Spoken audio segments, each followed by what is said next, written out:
কি কলে গোটেইখিনি বৰ্ণনা আগবঢ়াম নমস্কাৰ স্বাগতম নিউজ 18 অসম নৰ্থ ইষ্টৰ এয়া হৈছে পোনপটীয়া সম্প্ৰচাৰ ষ্টুডিঅ'ত মই প্ৰাঞ্জল যেটো খবৰ আমালৈ আহিছে সেই খবৰটো হৈছে যে দৰমহা আয়োগ গঠনৰ পিছত কোনো পৰামৰ্শ বা দাবী গ্ৰহণ কৰা নহব এতিয়াৰে পৰা দৰমহা আয়োগৰ সিদ্ধান্তই চূড়ান্ত সিদ্ধান্ত হ'ব বুলি মুখ্যমন্ত্ৰীয়ে সদৰি কৰিছে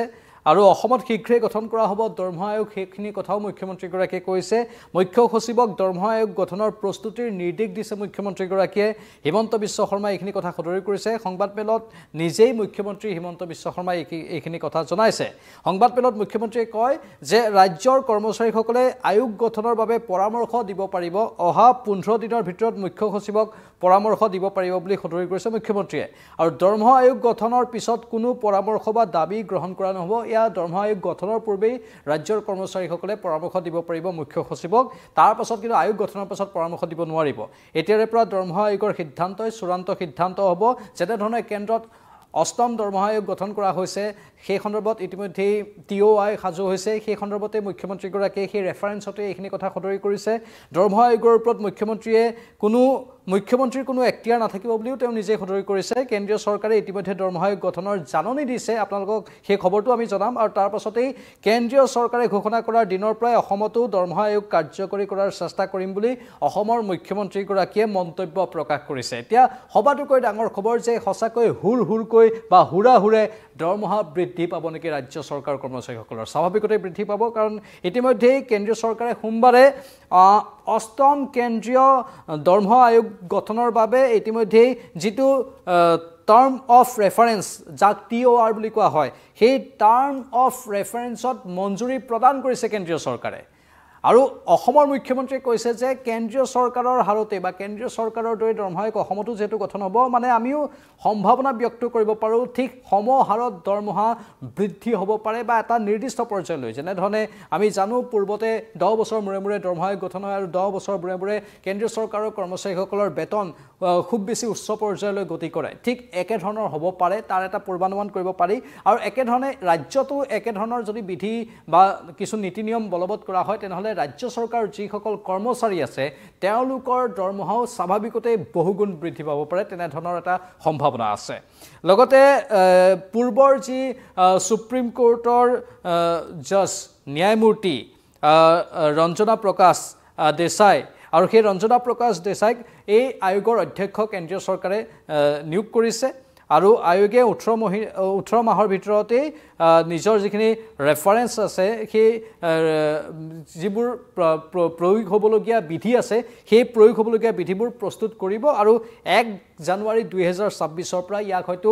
বলবৎ কৰা হ'ব পাৰে সেইখিনি কথা সদৰি কৰা হৈছে আৰু তাৰ পাছতে অসমৰ মুখ্যমন্ত্ৰীয়ে এইখিনি কথা সদৰি কৰিছে অসমৰ মুখ্যমন্ত্ৰীয়ে সদৰি কৰা কথাখিনিও তাৎপৰ্যপূৰ্ণ যে অসমতো দৰমহা আয়োগ গঠন হ'ব কিন্তু সমান্তৰালভাৱে মন কৰিব যে এইবাৰ যি দৰমহা আয়োগৰ যিখিনি নীতি নিয়ম থাকিব তাত কেন্দ্ৰীয় চৰকাৰৰ কৰ্মচাৰীৰ দৰমহা 24% লৈকে বৃদ্ধিৰ হয়তো প্ৰস্তাৱ থাকিব পাৰে তেনেধৰণৰ এটা ইংগিত পোৱা গৈছে সমান্তৰালভাৱে যিসকল পেঞ্চনাৰ সেই পেঞ্চনাৰসকলৰো বহুত লাভালাভ হ'ব পাৰে সেই সম্ভাৱনাও ব্যক্ত কৰা হৈছে ইয়াত বহুত অন্য ধৰণৰ অংক থাকে সেই অংকবোৰৰ হিচাপ নিকাচ কৰিবলৈ গ'লে যথেষ্ট সময়ৰ প্ৰয়োজন হয় কিন্তু আমি জাস্ট মাত্ৰ থুলমূলকৈ আপোনালোকৰ আগত সেই বৰ্ণনাখিনি আগবঢ়াইছো আৰু সেই বৰ্ণনাখিনি অত্যন্ত গুৰুত্বপূৰ্ণ আৰু সেই কথাখিনি এতিয়া চৰ্চাত আছে মুখ্যমন্ত্ৰীৰ বক্তব্যটো এবাৰ আমি আপোনালোকৰ সন্মুখত শুনাই ল'ব বিচাৰিছো অসমৰ মুখ্যমন্ত্ৰীয়ে কি ক'লে সেই মন্তব্যটো এবাৰ শুনি লওক আমি সকলোৱে জানো যে কেন্দ্ৰীয় চৰকাৰে নতুন পে কমিশন ইতিমধ্যে ঘোষণা কৰিছে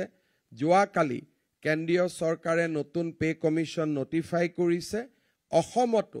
আমি খুব সোনকালে দৰমহা আয়োগ গঠন কৰিম যাতে ৰাজ্যৰ কৰ্মচাৰীসকলে কেন্দ্ৰীয় চৰকাৰে ঘোষণা কৰা দিনৰ পৰাই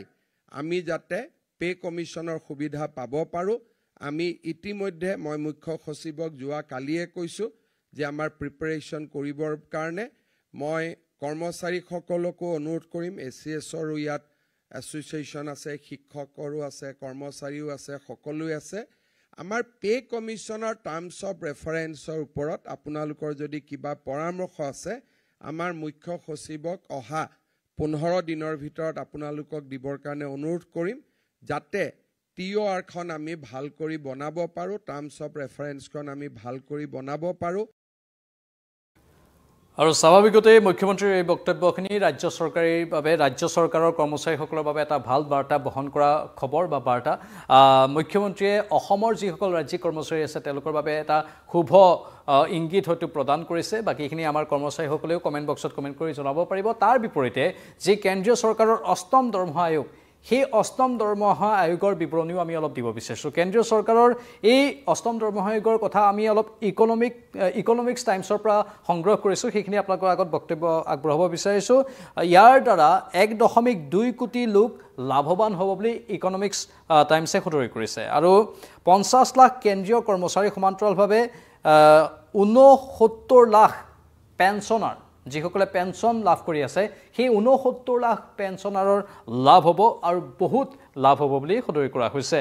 আৰু এই নতুন বেতন আয়োগে চৰকাৰী কৰ্মচাৰীসকলৰ দৰমহাটো বৃদ্ধি কৰিবই লগতে ইয়াৰ লাভালাভ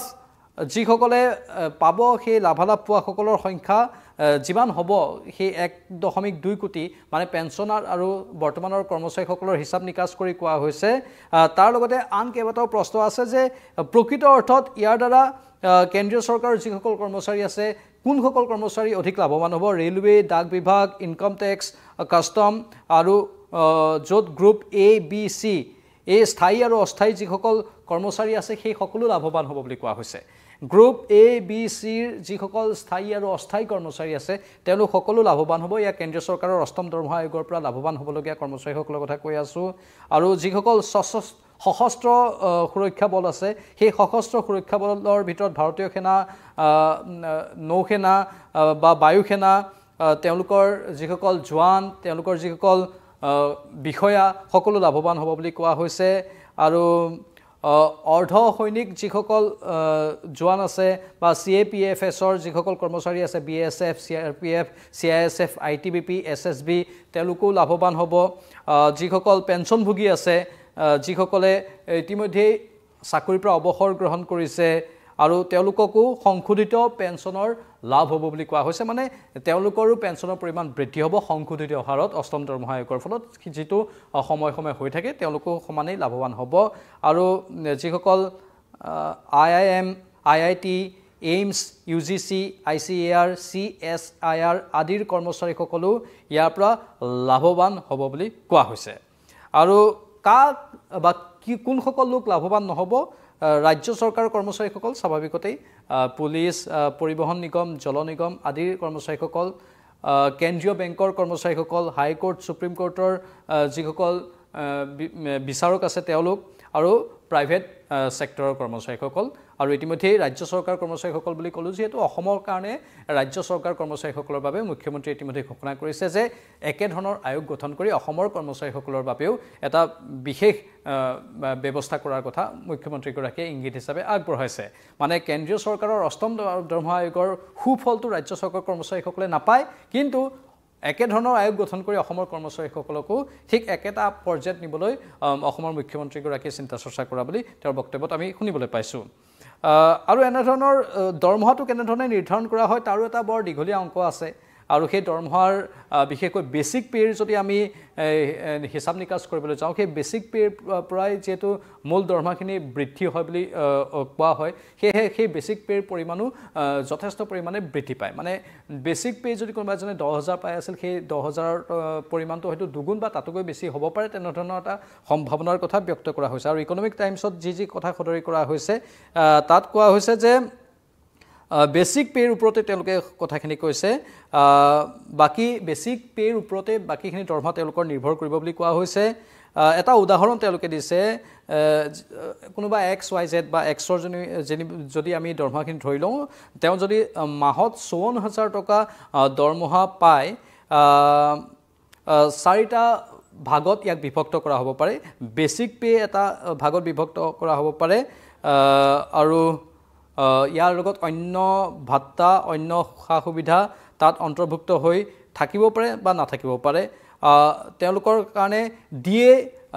বা আন কেতবোৰ ভাত্তা বা ডিএ বা তেনেকুৱা ধৰণৰ HA এনে ধৰণৰ কিছুমান বিশেষ প্ৰয়োগ হ'বলগীয়া HRA TA দিয়ে এই সকলো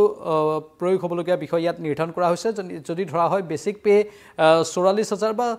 40,000 ধৰা হয় দিয়ে 58% বুলি কোৱা হৈছে 23,200 HR 18% 7,200 TA 3,600 আৰু সমগ্ৰ তেওঁৰ দৰমহা 74,000 আৰু ইয়াত 12% যদি কৰ্তন কৰা হয় 8,860 টকা কৰ্তন কৰা হ'ব আৰু তেওঁৰ 74,000 পৰা যদি পাবলগীয়া দৰমহা হয় তেনেহ'লে 65,100 এটা আনুমানিক এটা হিচাপ নিকাচ এনেধৰণে কৰা হৈছে মুঠতে আমি যদি চাওঁ যে এই দৰমহা আয়োগৰ যি তেওঁলোকৰ যি বৰ্ধিত হাৰৰ দৰমহাৰ কথা যদি কোৱা যায় বেচিক পেৰ ওপৰত বিশেষকৈ নিৰ্ভৰশীল হয় আৰু বেচিক পে তুলনামূলকভাৱে অধিক বৃদ্ধি পায় আৰু সেই বেচিক পেটো বৃদ্ধি পালে বাকীবোৰো তেওঁলোকৰ ক্ৰমান্বয়ে তেওঁলোকৰ EPF বা আন কেতবোৰ যি সুবিধা আছে সেইখিনিও ক্ৰমান্বয়ে বৃদ্ধি পাবলৈ ধৰে মুঠতে লাভালাভ কৰ্মচাৰীসকলে পুৰা মাত্ৰাই পায় আৰু সেয়েহে হয়তো বহুত চৰকাৰী কৰ্মচাৰীয়ে এই বিশেষকৈ কেন্দ্ৰীয় চৰকাৰৰ কৰ্মচাৰীসকলে এই দৰমহা আয়োগৰ বাবে অপেক্ষা কৰি থাকে প্ৰতি 10 বছৰৰ মূৰে মূৰে দৰমহা আয়োগ গঠন হয় আৰু প্ৰতি 10 বছৰৰ মূৰে মূৰে কেন্দ্ৰীয় চৰকাৰৰ কৰ্মচাৰীসকলৰ দৰমহা ভালদৰে বৃদ্ধি পায় আৰু সেয়েহে এই সময়টোৰ বাবে যেন সকলোৱে অপেক্ষা কৰি থাকে আৰু এতিয়া পুনৰ হোগা চৰিছে কাৰণ ৰাজ্যটো তেনেধৰণৰ এক ব্যৱস্থা বলবৎ কৰাৰ কথা মুখ্যমন্ত্ৰীয়ে সতৰি কৰিছে অসমতো এতিয়া দৰমহা আয়োগ গঠন কৰি এই ক্ষেত্ৰত সকলোখিনি পদক্ষেপ গ্ৰহণ কৰা হ'ব বুলি মুখ্যমন্ত্ৰীয়ে মন্তব্য আগবঢ়াইছে মুখ্যমন্ত্ৰীয়ে কি ক'লে আমি আকৌ এবাৰ সেই মন্তব্যটো শুনাই ল'ব বিচাৰিছো অসমৰ মুখ্যমন্ত্ৰী অসমত দৰমহা আয়োগ গঠন সন্দৰ্ভত যি মন্তব্য আছিল সেই মন্তব্যটো আকৌ শুনাইছো আমি সকলোৱে জানো যে কেন্দ্ৰীয় চৰকাৰে নতুন পে কমিশন ইতিমধ্যে ঘোষণা কৰিছে যোৱাকালি কেন্দ্ৰীয় চৰকাৰে নতুন পে কমিশন নটিফাই কৰিছে অসমতো আমি খুব সোনকালে দৰমহা আয়োগ গঠন কৰিম যাতে ৰাজ্যৰ কৰ্মচাৰীসকলে কেন্দ্ৰীয় চৰকাৰে ঘোষণা কৰা দিনৰ পৰাই আমি যাতে পে কমিশনৰ সুবিধা পাব পাৰোঁ আমি ইতিমধ্যে মই মুখ্য সচিবক যোৱা কালিয়ে কৈছোঁ যে আমাৰ প্ৰিপাৰেশ্যন কৰিবৰ কাৰণে মই কৰ্মচাৰীসকলকো অনুৰোধ কৰিম ACSৰো ইয়াত এছ'চিয়েশ্যন আছে শিক্ষকৰো আছে কৰ্মচাৰীও আছে সকলোৱে আছে